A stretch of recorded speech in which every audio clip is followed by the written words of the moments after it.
Hi, Jennifer. Got your work up here. Thank you so much for getting this in. Now, I think that at this point it would probably be fruitless to go through the actual work itself since we're so close to the end of the class. So I think it would be wise for us just to go through the presentation and take a look at the way the portfolio itself is set up. So the main thing I think is that I think that one thing we're seeing is there's really no use of a grid per se. And one thing I want you to understand is the use of the grid. And so basically the grid is this. Okay, so you're going to take one area of your page and you're going to use that area, designate that specific area. And I'm just drawing that as an example. Okay, so let's say that's the area you're going to use on your page. That would be your live area. Nothing appears outside that area. Within that area, you're going to create a grid. And within that grid, you'll place all of your work.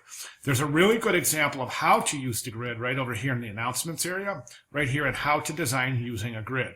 I'd like you to take a look at that. And then I'd also like you to take a look at a couple of the PDF portfolio student examples and some of the student example, this is what a real portfolio book looks like, student PDF portfolio examples, and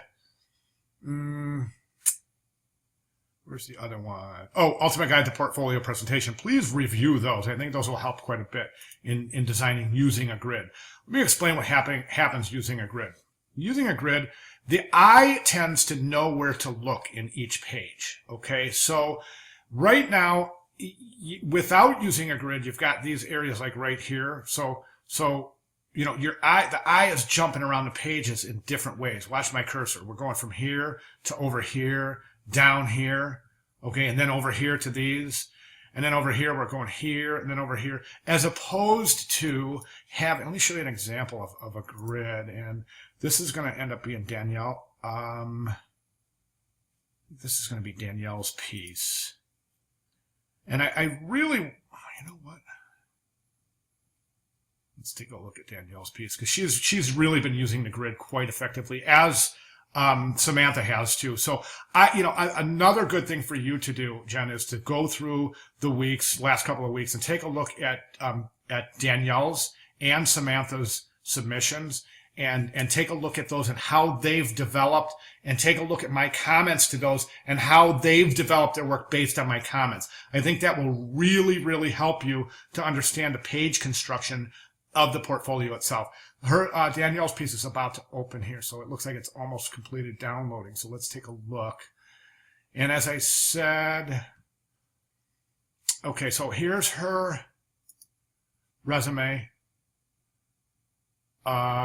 Here's her identity package. Okay, now note this area right here, okay? Note the consistency. Here's 4. 1, 2, 3, 4. Okay, 1, 2, 3, 4. 1, 2, 3, 4. Okay, note that she's not using the entire area the whole time, which is fine. But basically, you have this 4 by 4 grid over here. Here's this one, she's using 2. Then here's one module. Okay, and then again, here's one module, and then, okay, so she's got this 4 by 4 grid. Here she's using 2, and then there's one. You see how that works? So the consistency from page to page is just phenomenal. You see, everything is located the same spot. For the viewer to find out what the piece is, the viewer knows, I just have to look right here on every page. To find a description, the viewer knows that. So the cadence, the timing is set up beautifully. So the viewer knows, okay, if I want the description, I just look over here, and I know I can find the work over here within this grid. Okay, it's a wonderful setup, and I'd like you to think about that in your designing. Let me close that down. I just wanted to use that for example. And again, I want to draw your attention to this, how to design using the grid. Please review that. Okay, I think as far as the background itself, the background page, I think this is a mistake. That kind of cross hatch thing.